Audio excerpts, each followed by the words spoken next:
everybody, and welcome back to my podcast, Esme's Country Life. In today's episode, we're going to be talking about all of the pets I've owned in my lifetime and all of the animals actually that I've dreamed of having that maybe I haven't had yet. I say yet because, I've hopefully got a long life ahead of me.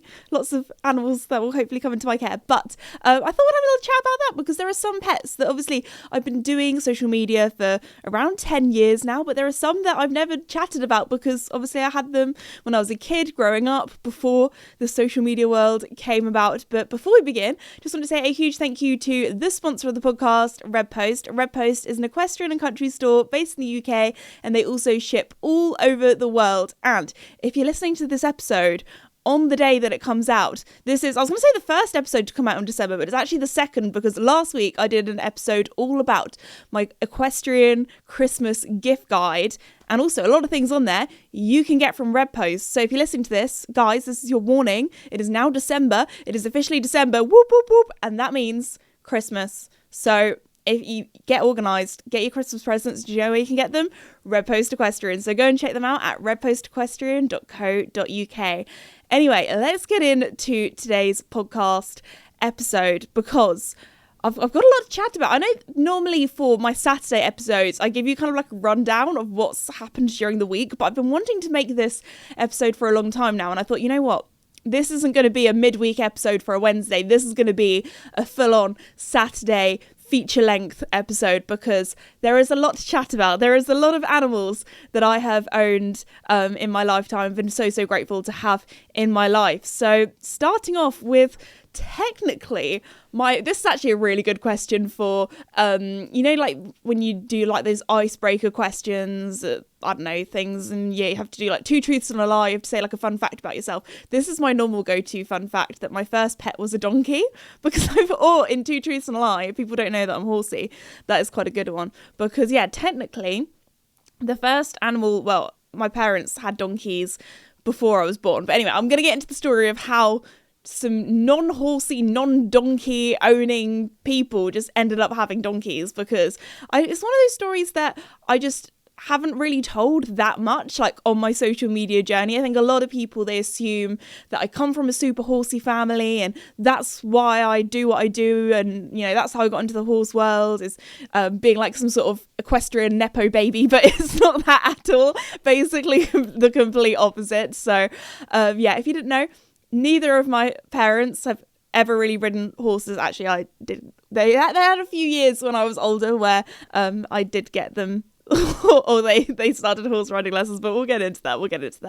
But anyway, so my mum and dad decided to buy a little cottage in the countryside in the middle of nowhere, and they were very lucky that there was a little bit of land opposite over the road, and on that land was some donkeys. Now, the story behind the donkeys is quite interesting because my parents didn't buy the cottage thinking, oh yes, this cottage comes with some donkeys, let's become donkey owners. The donkeys were pretty much kind of abandoned really when my mum and dad bought this cottage. So I was very lucky to grow up in the British countryside. This was all before I was born, by the way, as well. So anyway, they bought this cottage with a little bit of land opposite, a little small holding, and the previous owners had a lot of donkeys actually, but when they left, they took most of them, apart from 3. So there were 3 left, and basically the geezer that had the donkeys before said to my mum and dad, "You're right, fellas, can you keep an eye on these donkeys for me while I try and find some homes for them?" And my mum and dad were like, "Yeah, sure, that's fine. They're quite cute. We'll just, keep an eye on them." So these donkeys were, I want to say, semi-feral. They hadn't really been trained to have head collars on or halters or be led or have their hooves picked out or anything like that. Like, I don't really know too much about the history of the donkeys before, because obviously my parents weren't around then and I was not born. So this is all from what I have been told and what my parents kind of imagined. So anyway, on this land were 3 donkeys, and their names were Bruno, Toby, and Willow. Toby we still have today. He's staying strong, the old boy. He's in his 30s now, and he is our black donkey. And then we also had another one called Bruno. He was the brown donkey. Toby and Bruno, people throughout my childhood and also on my channel, people would always get them mixed up for some reason. So the way that I would tell people so they would remember was Bruno is the brown one, Toby is the black one, Bruno brown, B&B. And then we had Willow, and she was so sweet. So yeah, Bruno and Willow we sadly no longer have anymore. They passed away last year.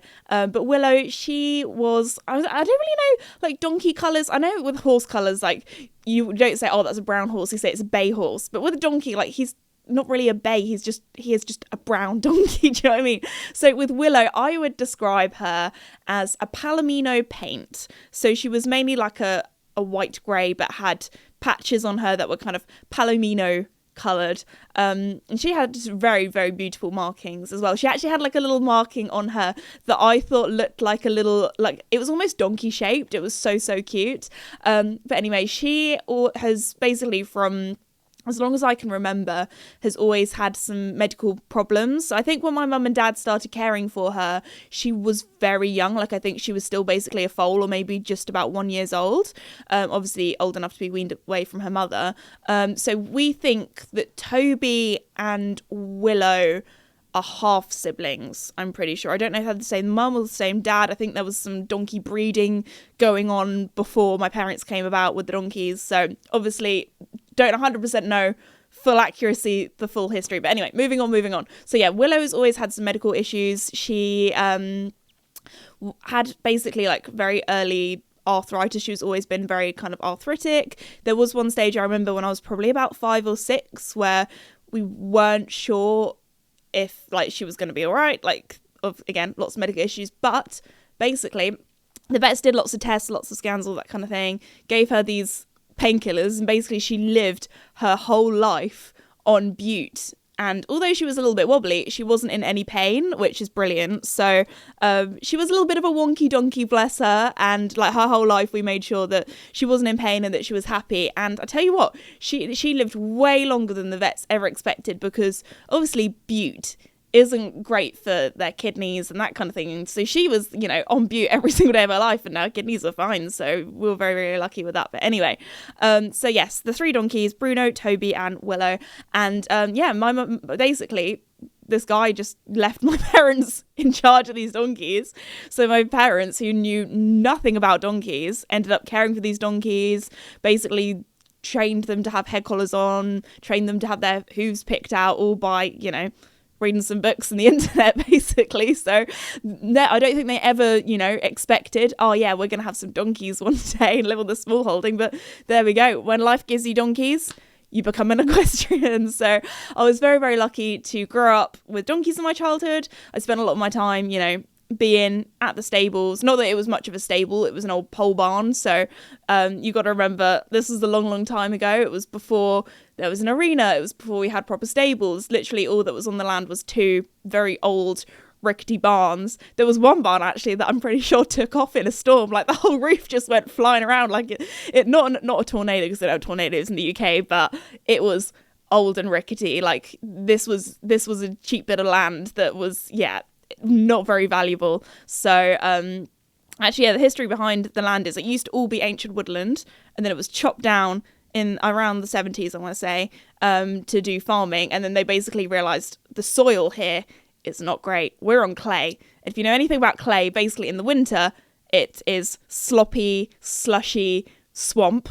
And in the summer, it is full-on concrete, hard as anything. So not the great soil for farming. So anyway, all this lovely ancient woodland was chopped up to, be farmland. And then they were like, actually, this farmland is not great. So yeah, it was land that really was not worth much.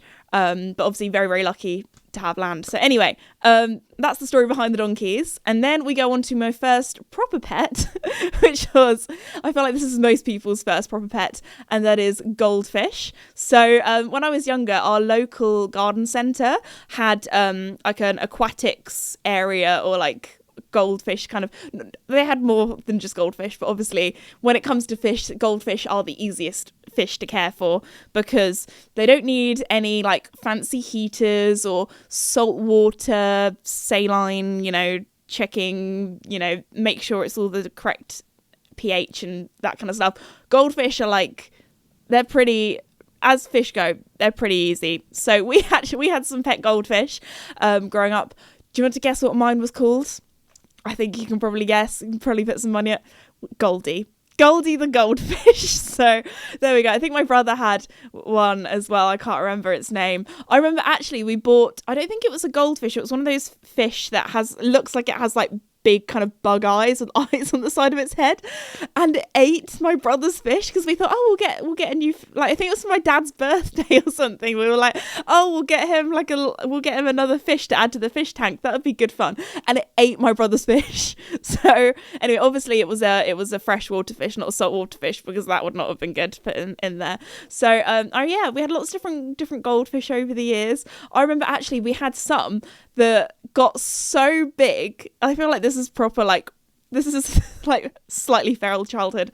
We had some that got so big that they didn't fit in the tank anymore, because obviously animal welfare, you can't have a fish that's too big for a tank. So we actually I don't know if I should tell this story. So obviously we have our kind of, we do have a little pond, and we thought, do we put them in that pond? And my dad was like, no, because we have loads of like herons where we are, so that would end up being a heron snack, which is a type of bird if you don't know. So we were like, can't put it in that pond. We were like, is there another pond that we can put it in? Do you know which pond we put it in? So in our village, there's a pub that has like a little fish pond, and it does have some netting on so the birds can't go and eat the goldfish. So one day we went to the pub and put the goldfish in, because they had other goldfish in there, and we were like, perfect, it can go and live with the goldfish in the pub. I don't actually know if we ever, obviously we were, you know, regulars at the pub, it's our village pub, everyone, you know, knows us, that kind of thing, but I don't know if we ever asked permission if we could put our goldfish in there.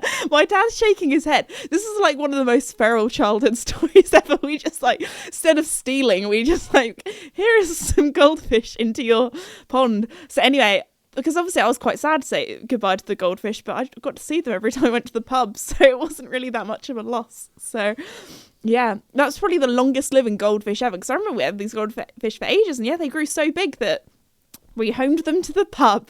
There we go. Anyway, that's quite a funny story.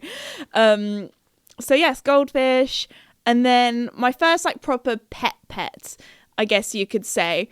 Now, this actually sounds like a security question, actually, like, what's your first childhood pet's name?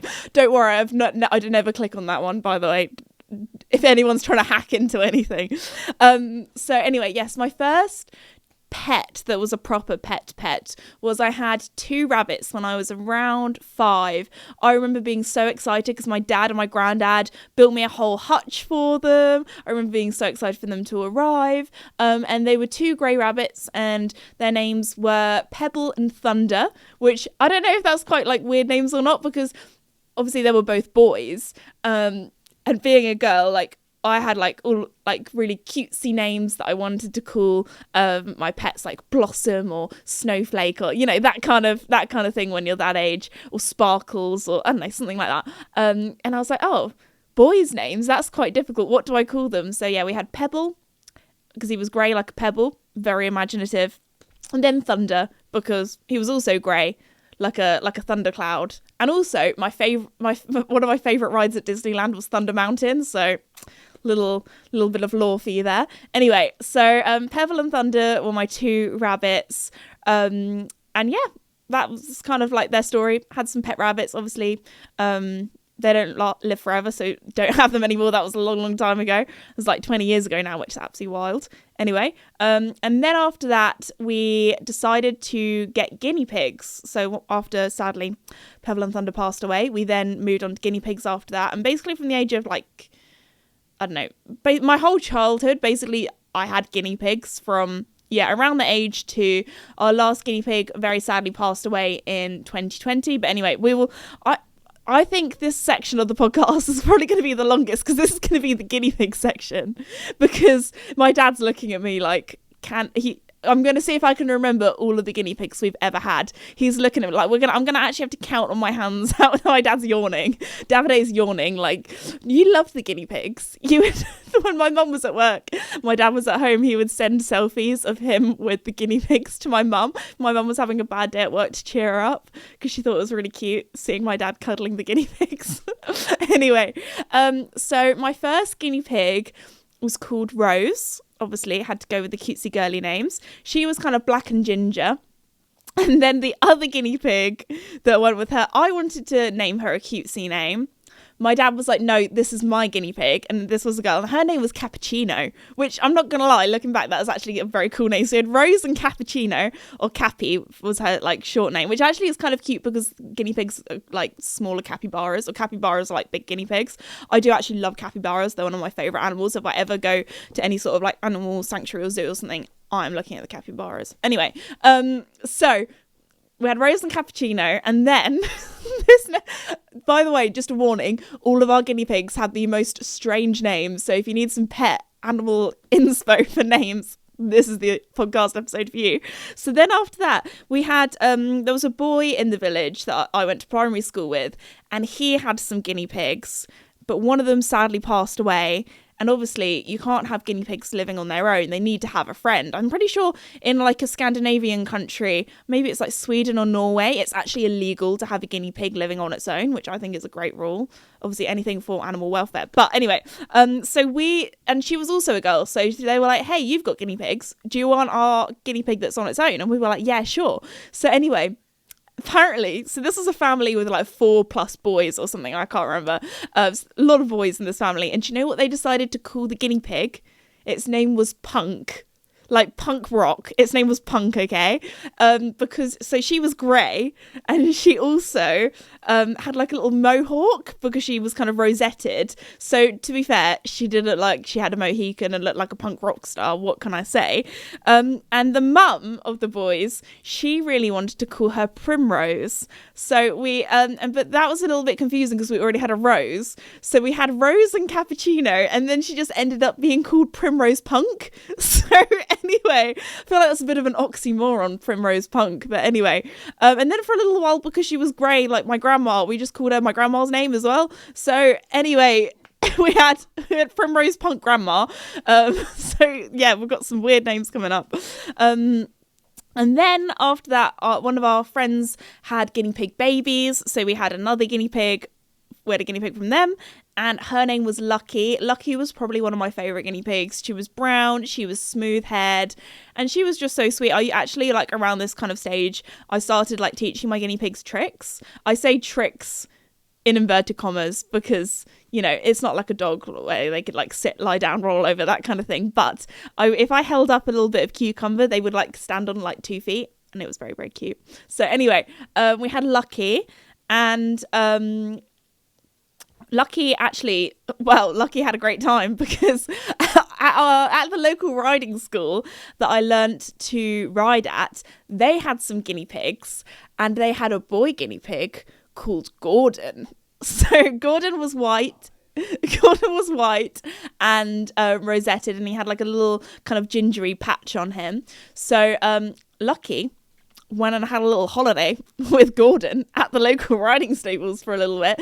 And then we had some guinea pig babies, which, don't get me wrong, was so cute. Loved having guinea pig babies. But nowadays, looking back, there are probably so many guinea pigs at rescue centres, RSPCA centres. So if you are looking to get a pet guinea pig, go and get it from them. We probably shouldn't have bred guinea pigs, but we kept most of them, or they went to very, very good homes. So anyway, Gordon and Lucky had some babies. So the babies they were very cute. So the babies were Clover, because obviously we had Lucky, so then we had Clover.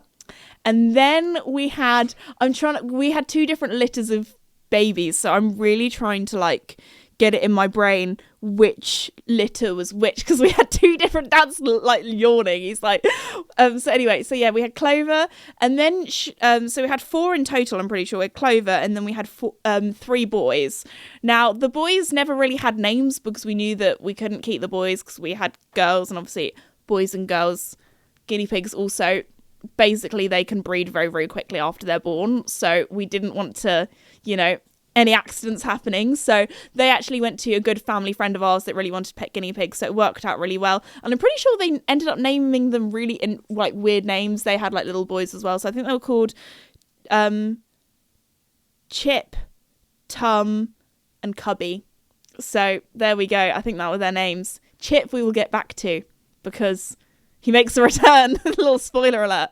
So then we were also that family that if somebody, had pet guinea pigs and they just, didn't want to look after them anymore, or their kids got bored, we would take them on. So a friend of ours had a guinea pig baby, and we were like, we'll take the girl because they wanted to keep the boys. I don't know, that kind of thing. So then we had Magic.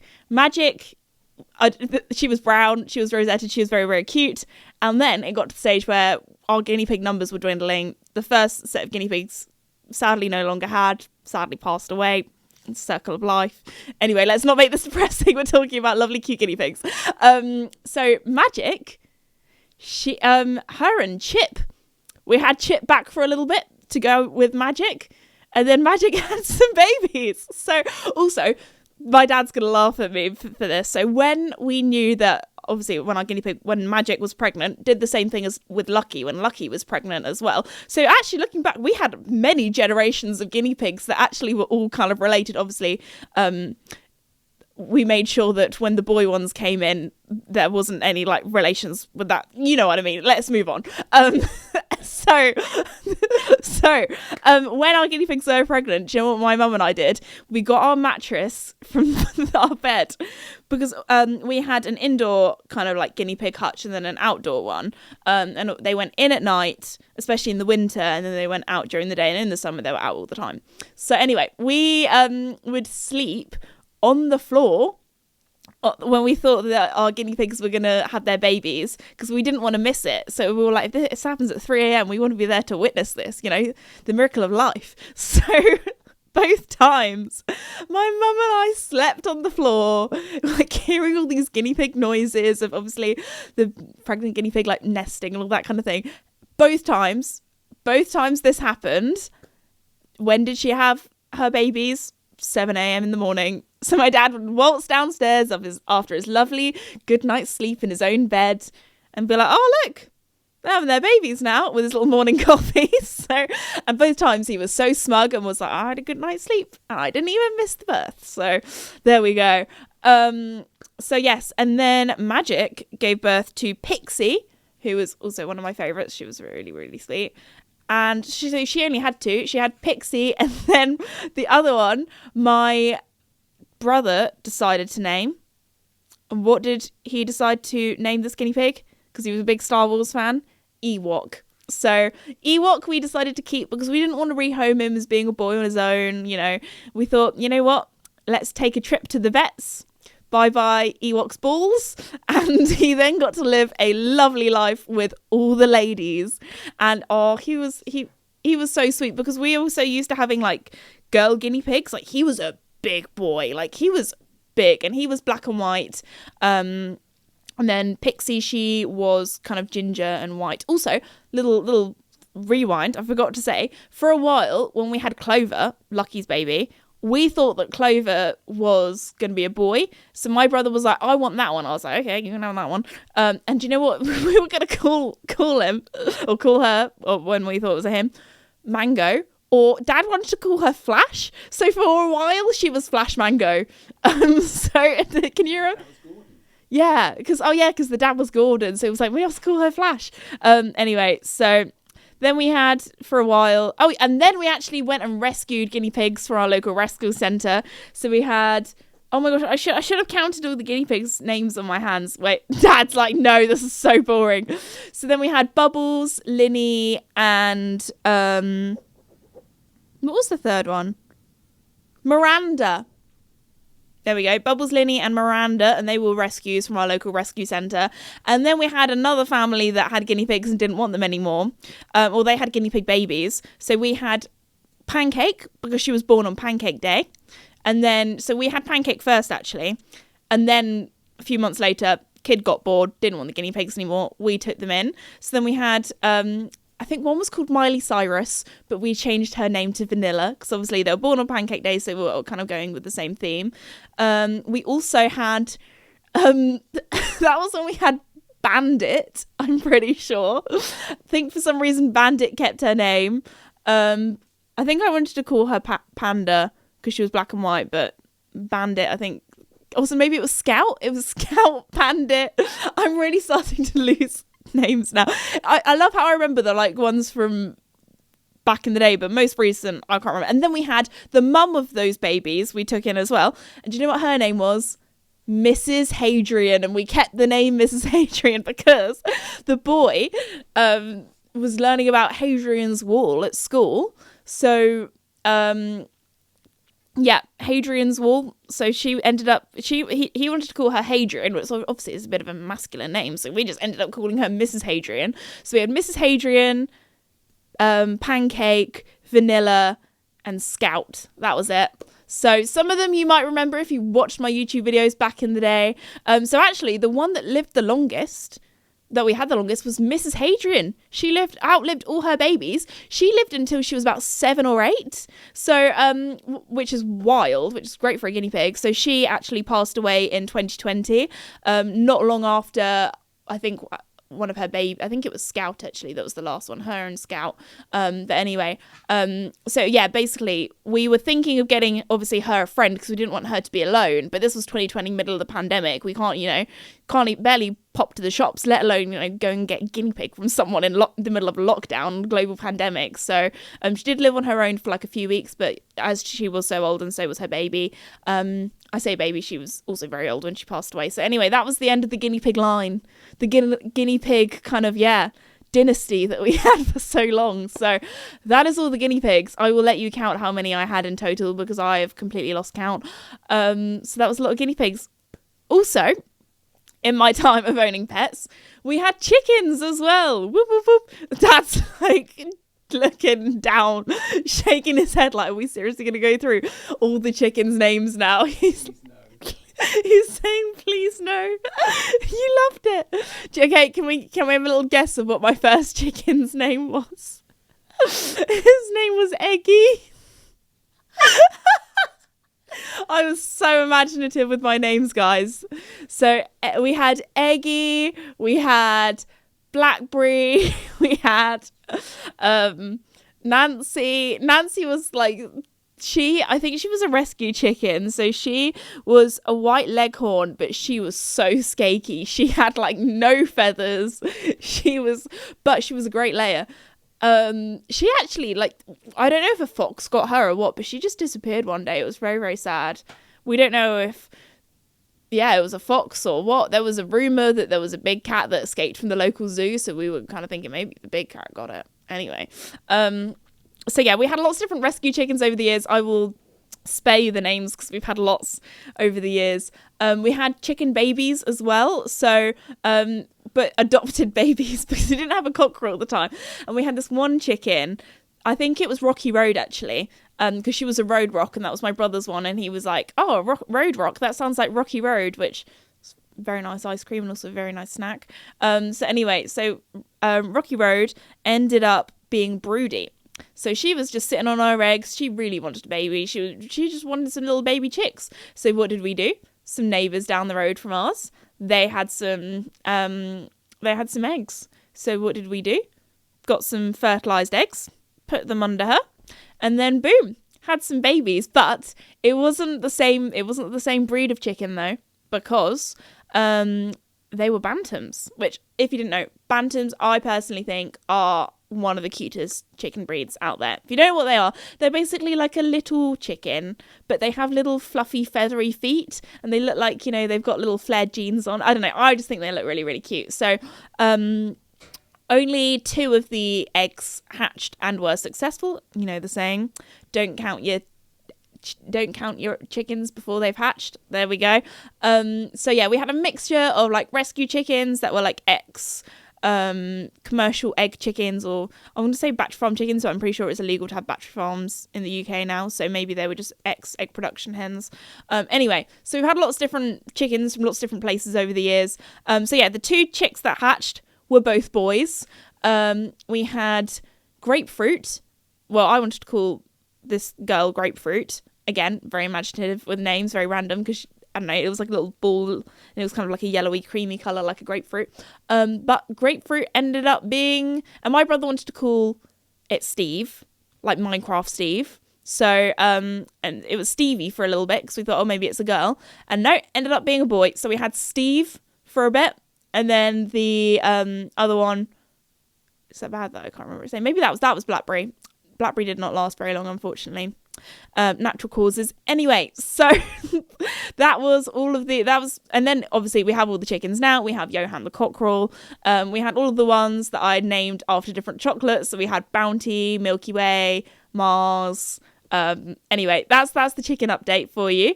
Then we go on to horses, which obviously I won't go into too much detail because you guys know the horses very well if you're regular listeners. So I was very lucky to get my first pony, Mickey, who sadly, again, we no longer have, back in 2010. So a long old time ago. He was a Cremello. He was 13 hands. A little bit of mixture of breeds, we're not exactly sure.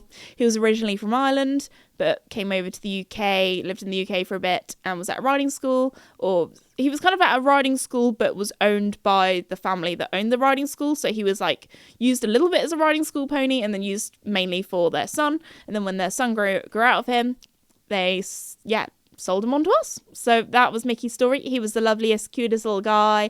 He was great at hacking, not the best show jumper in the world, but was absolutely problem-proof, like super chilled, like nothing, it wasn't spooky at all, like the best kind of like first pony for teaching me the ropes. Was also not very expensive, not flashy or anything like that, but was great and brilliant of what I needed at the time. And yeah, we kept him until his last day. So he was a lovely little boy. If you've been watching my channel for a while, you will know him.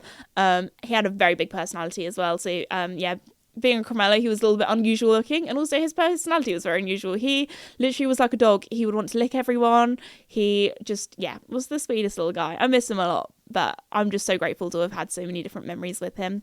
And then after that, we just have the horses that I own now. So we have Casper, who is a Connemara. He is now 20. And he was kind of like my teenage head horse. Got him when I was about 12. Was very green, very nervous when we first got him, very unexperienced. So again, not a very expensive or flashy horse at all. Could only keep what was in the budget. But we grew and learned together. I fell off him a lot, hurt myself a lot, dust myself back off, got back on. And he is just like the sweetest little guy now. He is like a jack of all trades, master of none. Like, he's brilliant at doing everything at low level, but we never, went out and won loads of championships or anything like that. Although we did get to the stage where we were competing at Hickstead in show jumping for my pony club team. So we managed to get there in the end. And then we have Joey, who I have today, who's my main horse that I ride, that I do a little bit of everything with. And then we have I haven't really said much about Joey. 16, 1-ish. He's a thoroughbred cross warm blood. Casper was a grey, is a grey, Joey's like a dapple grey, and then we have little Dukey, who is also another dapple grey, and he is a rescue from World Horse Welfare. We got him as a yearling when he was about 1 year old. He came into their care because he was abandoned at only a few days old, no mother in sight, had around the clock care, weren't sure if he was going to make it, but he pushed on through because he's a little fighter. And has lived with us. He is about 5.5 now, so maybe next year, when he's 6, we will have a little think about doing some more fun things with him. We will see. Do you know what I really want to do, which I think would be great fun? I want to take him for a hack with one of the boys on the forest. I think he would love that. That would be so much fun. Might be a bit exciting, but I think it would be great. So maybe that's some fun things that we could do in 2026. But yeah, that's most of the animals. So basically my whole childhood, I had always wanted a dog. Obviously, we now have Fossey, who, if you've listened to my recent podcast episodes, I've recently rescued a puppy from the RSPCA. We're actually going to DNA test him, so we're not exactly sure what breed he is. I would say he's mostly probably Whippet, I want to say. But he's some sort of sighthound or some sort of lurchery type. Although saying that, he's got big paws and he's grown a lot very quickly and he's quite chunky as sighthounds go. Like, he's got quite thick front legs, which is good because if he's going to be zooming about, a less fragile dog is great. But no, he's doing very, very well. He is, at the time of recording this podcast, 14 weeks old now. So, this week is a very exciting week because I'm going to be able to take him on walks. Whoop, whoop. That's very, very exciting. So, very much looking forward to that. Also, like, basically my whole childhood, I've always wanted a dog. My favourite dog breed when I was younger, actually, a little bit different, Dalmatians. So if anybody is kind of my age and played on their Nintendo DS back in the day, I had a baby pink Nintendo DS Lite. I feel like, what's it called? It's like almost like a personality test of what colour Nintendo DS you had as a kid. Mine was baby pink. Anyway, one of my favourite games was, of course, Nintendogs, where you got to have a little dog, play with it, that kind of thing. And mine was a Dalmatian. I had a Dalmatian called Daisy on Nintendogs, not in real life. I wish to have a dog, but had to wait a long time until the ripe old age of 24 to get my first dog. But you know what? I've waited and it's been worth it. Other dog breeds that when I went through a phase, I was probably about 13, where I wanted a dog so badly. Like, all I did was watch YouTube videos on how to train a dog, how to care for a dog, did like a whole PowerPoint presentation to my parents about why we should get a dog, how it could live in our lifestyle, all that kind of stuff. Even did like research into hypoallergenic breeds because my dad is allergic to dogs, so that was one of the reasons why my parents were like, no doggy for you. So I was looking at, I think the dog breed that I was looking at was probably a poodle, just because but like a purebred poodle, just because you know they're 100, you're guaranteed to have a hypoallergenic dog. If you have a poodle cross, it's not 100% guaranteed. So anyway, but then parents were like, we don't have the time and commitment for an animal like that. And obviously, if you take on any animal, you need to make sure that you can give them the best life possible. So as sad as I was and disheartened as I was as a 13-year-old to not have a childhood dog or a childhood puppy or anything like that, I did understand it. And I understood that then wasn't the time for, had two parents working hard. You got to have someone around to care for an animal like that. So anyway, now in the present, I have a doggy, which is very, very exciting. So let me know in the comments for today's comment of the week. What is your favourite dog breed and why? Because I feel like there are so many different dog breeds out there. And obviously, right now, I am a big Sighthound fan. So Sighthounds are like greyhounds, whippets, Italian greyhounds, that kind of thing. I think, honestly, Fossey is probably one of the best breeds out there. Obviously we don't know what he is. He's some sort of mixture of whatever. But Sighthounds, I don't think I really realised how incredible they were until having one. Obviously, doing my research before getting one. Obviously did a lot of research into dog breeds before deciding to take one on. But the reason why I love him is because, number one, when you think of like greyhounds, I'm just going to say greyhounds in general because obviously there are so many different kind of types. But greyhounds in general, they are some of the most lovable dogs out there. Now, I know all dogs are affectionate and they love attention, that kind of thing. But when I tell you, they are so cuddly. I don't think I ever really realised how cuddly they were because you kind of think of them as these long, big, skinny kind of things. When you think of like a cuddly dog, you think of like a big, fluffy kind of thing. Like a golden retriever, you think, oh yeah, they love attention, that kind of thing. But greyhounds, oh my gosh, or sighthounds, they even have like a thing called the sighthound lean, where they like lean on you and just that's their way of giving you a hug. And they are so cuddly. And do you know what they also like to do? They love to sleep. So like me right now, I'm recording today's podcast episode. Fossey is lying like a lovely, gorgeous, good boy in his bed having a sleep. So they sleep a lot. And also, obviously, there's a lot of dogs out there that are like working dogs or working breeds that are very high energy. And if you're, like me, work from home in an office, obviously I do live a very active life as well. But for example, when I need to go away and my mum very kindly looks after Fossey, he's super chill. Like, he's such a chill guy. Like, he's just so happy to just cuddle up with you on the sofa. But then he lives a double life because he is also I'm pretty sure greyhounds after cheetahs are the second fastest land mammal, which is pretty cool. They are super speedy. So when I go out with the horses one day.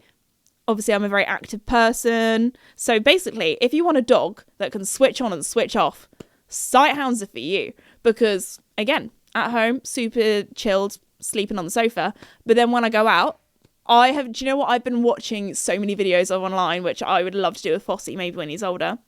Sighthounds doing canicross, which is basically where you go for a run and you kind of attach. This is like a very Esme simplified version. Obviously, I am not a canicross expert. So if there are any canicross experts in the comments, please, I would love to, or anyone in general, email me, because when Fossey's big enough, I would love to start doing that with him. I think he would really enjoy it because, tell you what, I think he's going to be great at agility because when he gets the zoomies at home, obviously we can't take him out yet, he can zoom and he loves going up and down my kitchen or up and down like the cottage and like makes like a little racetrack and does like laps and goes back and forth. Like, I think he's going to love this. So Canicross, I've been watching, I've also started following a lot of Whippet accounts as well because that's the breed that we think he is. And there's loads of accounts where they do Canicross where they basically, you get a dog that likes running, you clip it kind of onto, it has a specialized harness that's designed for them to pull, but in like a good way, obviously, when you want them to walk to heel, all that kind of stuff. But you go for a run with them and basically they kind of pull you along a little bit. So that'll be great up the hills if I'm, getting a bit tired. And then there's also a thing called, I'm pretty sure it's like some sort of Scandinavian name, so I'm definitely going to butcher this, I apologize. It's called like bike during or bajoring, if you know what I mean. But basically it's the same thing, but you cycle and then the dog pulls you along. There's even one dog that I've seen that's a Whippet and it pulls you along, but for skiing. And I'm like, that is so cool. Because one thing that I've had a lot of people kind of like say to me, like, oh, I'm a bit surprised that you've gone for a Sighthound, because you kind of think of them as being like skinny, shaky, kind of not very outsidey dogs. But I guess it, like with all dogs, it kind of depends. You can have, dogs that hate going out in the rain. You can have dogs that love it. And I think, well, obviously from the litter, we got given one of the most energetic dogs. So I think Fossey is going to love going outside. He already loves the zoomies. So I think he's going to love, and it also, yeah, I think he's going to love it personally. And if he doesn't, that's totally fine as well. He can be my little snuggly boy. But I think, he's already enjoying the horse life, going out in his little carrier, going out to the forest in his little carrier, going for little walks in his bag. So yeah, very excited for walking him. But I think he's got enough zoomies in him for doing some fun things. Also, could do some. I think he's very brave as well. Like, he likes standing on top of the sofa. I'm like, dude, that's quite a big jump for you. I think he's gonna, because also he's big enough to jump onto the sofa now, so he has grown a lot. I think he's literally like almost doubled or maybe even tripled in size since we've got him in like the last 4 weeks.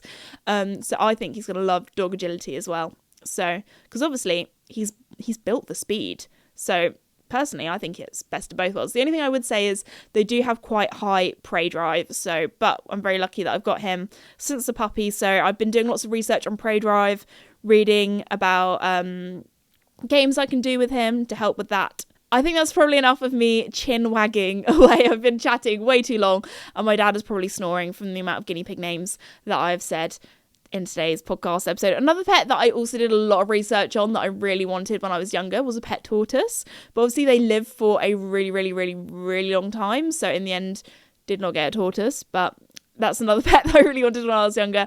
But anyway, yes, let me know in the comments for comment of the week what your favourite dog breed is. Oh, before we finish, I probably do need to do a little comment of the week look through, because so many of my podcast episodes recently I have been pre-filming, because obviously we've been doing the little midweek mini pod episodes. We've been doing the last podcast episode we did was bad smells on set. That was the last kind of feature length one that we did, and the top comment is from Emily on that one. Emily says, Esme, I'm so happy that you now have Foss. He is so precious, and I hope you two share many happy memories together. Oh, thank you, Emily. Emily also says, also, you've inspired me lately to start scrapbooking. I never knew that I would enjoy it so much. So, you never know. We're going into 2026 soon. We've only got really 1 month left of the year. If you're thinking of starting a scrapbook, I would 100% recommend doing it, for 2026. Maybe I should do a whole podcast episode on scrapbooking, because maybe I'll do like a mini pod episode on scrapbooking, because I really, really enjoy it. And it's one of, like, I'm so glad I do it, because I can look back on all the incredible memories I've made over the years. Because it's one of those things where you kind of, when you look back on a year, you do a lot more than you really think about. And there's like, I don't know, just like little things, like, I don't know, going for a nice little country walk with your fam. Like, I feel like sometimes it's the little moments that are the big ones, actually. Sorry, that got really, really deep. Also, Francesca on this episode says, "Hey Esme, I love the podcast, and yes, Toblerone is just a signature dad chocolate. Like birthdays, Christmas, it doesn't matter the occasion, he is getting a Toblerone." Very, very true. Also, I hope your head is okay after that traumatic wardrobe event. So yes, in last week's podcast episode, feature length episode, my wardrobe door hit me on the head, and I had a big lump on it for a little while. But I'm also going to go through, because we are doing like comment of the week catch up at the moment, to last week's midweek mini pod episode, and that is my top 5 worst falls. So if you haven't listened to that yet, go and listen to it after this. And comment of the week. Oh, which one should we go for? There are a lot of really, really good ones, actually. Ooh. So this is from Libby, and Libby says, "Hey Esme, I am a trick rider and Roman rider, so I fall off way too much. My worst fall I ever had was during a photo shoot back in 2023. I was Roman riding over a jump like I'd done hundreds of times. Oh my goodness. Like, that is one thing that I just don't think I would be able to do. Like, I've in my Challenge Esme series on my channel, I've done lots of different like cool equestrian sports, but Roman riding, if you don't know, is where you stand on top of a horse, but there's 2 horses, so you have 1 foot on each horse. Like, that is actually incredible, like the balance and also the trust you have in your horses. And also, like, if the horses if they're jumping, you're Roman riding over a jump. So how do you get the horses to like jump at like synchronized? Because if one goes before the other, you're going to be doing the splits. Anyway, that is super, super impressive. I was Roman riding over a jump like I'd done hundreds of times, and Blair, I'm assuming that's the horse, tripped and had a rotational fall. Oh my goodness. Rotational falls are like nightmare fuel. I've had a couple in my lifetime. Not good. Oh my goodness. I didn't get hurt at all, thank goodness.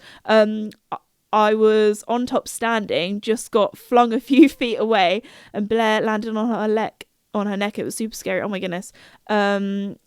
Of course, Cletus, I'm guessing that's the other horse, ran back to the barn to eat hay. Of course, that would be such a Casper move.